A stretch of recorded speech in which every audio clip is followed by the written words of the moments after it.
আজি শুনিলো শুনা মানে মই দেখিলো নিজে এটা ভিডিঅ'ত দেখিলো ৰেলৱে কৰ্মচাৰী বিলাকে আন্দোলন কৰি আছে আৰু সাংবাদিকে প্ৰশ্ন সুধি আছে তেওঁলোকে কৈ আছে যে অহা সেপ্টেম্বৰৰ পৰা আকৌ আন্দোলন আৰম্ভ হ'ব তে যোৱা 5 বছৰ গল আন্দোলন কৰি এইবাৰ এই 5 বছৰ আমি কি আন্দোলন কৰি শেষ কৰিব লাগিব নেকি আমাৰ এই এনপিএস নামটো এটা হলনি হৈ কেতিয়া অপিএস হ'ব কেতিয়া হ'ব অপিএস এইবাৰ যিখন মিলিজুলি সৰকাৰ এনডিএ সরকার আমার প্রধানমন্ত্রী মহাশয় তেখেতে কই আছে যে যিখন আমার কমিটি বান্ধি দিয়া হয়েছিল তেওঁলোকে রিপোর্ট প্রধানমন্ত্রীর হাতত দিছে আৰু তেওঁলোকৰ ৰিপোৰ্টৰ মতে অন্ধ্ৰ মডেলৰ হিসাবে জিপিএস দিম বুলি কৈ আছে গ্ৰেন্টেড পেনশন স্কিম তাতে বেসিক পেৰ শতকৰা 50% দিব আৰু কৰ্মচাৰীজন মৃত্যু হলে তাৰ ঘনিয়েকে 60% পেনশন পাব কিন্তু এই কথাখিনি আমাৰ সংস্থা বা কৰ্মচাৰীখিনিয়ে মানি লোৱা নাই যিবিলাকে এতিয়া চাকৰি কৰি আছে তেওঁলোকে মানি লোৱা নাই তেওঁলোকে কৈ আছে আমাৰ আগৰ যিটো পুৰণি পেনশন আছিল হুবহু সেই পেনশনটোৱে লাগিব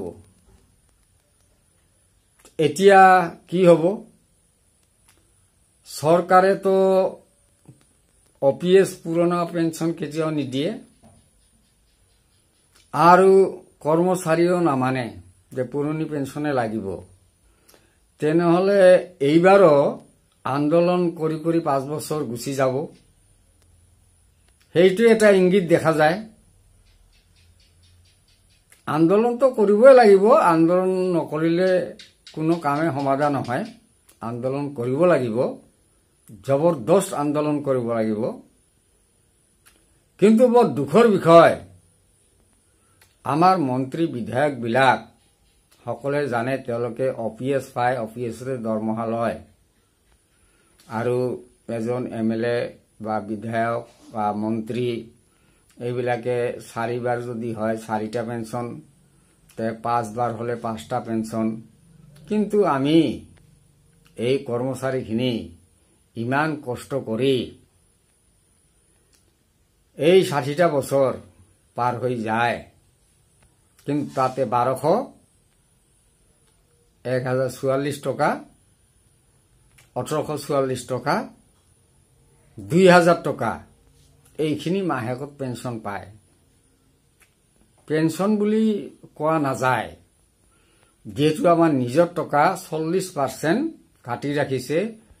এনএসডিএলৰ আন্ডাৰত হেই তাৰে পৰা কিবা এটা প্ৰফিট এটা দিয়ে অলপ লামসাম হেইখিনি দিয়ে বৃদ্ধ বয়সত ঔষধ কিনা পইচাখিনি হ'ব ঔষধ কিনা পইচা আৰু আনুষংগিক কিমান খৰচ আছে সংসাৰ এখন চলা যাব সৰকাৰো জানে যে এই পইচাৰে এখন সংসাৰ চলাব নোৱাৰে জানি শুনি যদিও সেই 1200 টকা এতিয়াও দি থাকে একজনে 700 টকা পায় মাত্ৰ তে কি হ'ব এই কৰ্মচাৰীখিনিৰ অৱস্থা কি হ'ব যিসকল চাকৰি পোৱা নাই যিসকল মানুহৰ লৰা ছোৱালী চাকৰি পাব ভৱিষ্যতত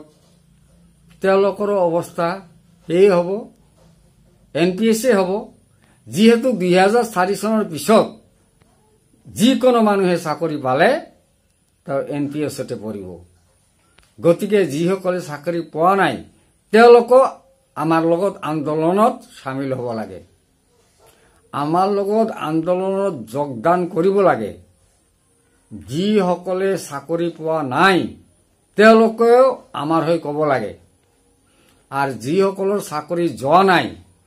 তেওঁলোকো এই আন্দোলনত ভাগ ল'ব লাগে, যিহেতু তেওঁলোকো এদিনাখন অৱসৰ ল'ব আৰু আমাৰ নিচিনাই অৱস্থা হ'ব। আমাৰ যেনেকুৱা পানীত ধান অচৰা অৱস্থা হৈছে, দিন মজুৰিও দিব যাব নোৱাৰো, দিন মজুৰি দিব যাব। ছাৰ, আপোনাৰ কি হ'ল? আপুনি আজি দেখোন কিবা বেৰত ৰং দিব আহিছে বা অমুকত কাম কৰিব আহিছে, আপোনাৰ চাকৰিটো কি হ'ল? মানুহে নকব নেকি? মানুহে নকব নেকি? আপোনাক কিন্তু ছাৰ বুলিয়ে মাতিব যে ছাৰ আপুনি আজি কিয় পেইণ্টৰ কাম কৰি আছে? উপায় নাপালে উপায় নাই, পেইণ্টৰ কামে কৰিব লাগিব, সংসাৰখনটো বচাব লাগিব। গতিকে মই ইয়াৰ আগতে আৰু এটা ভিডিঅ'ত কৈছো, আজিও কৈছো, অসম চৰকাৰ আৰু আমাৰ কেন্দ্ৰৰ চৰকাৰ, প্ৰধানমন্ত্ৰী মহাশয়, তেখেতক কৰজোৰে প্ৰাৰ্থনা জনালো যেন আমাক এই পুৰণি পেঞ্চনটো দি আমাৰ এই কৰ্মচাৰীখিনিক চলি থকাৰ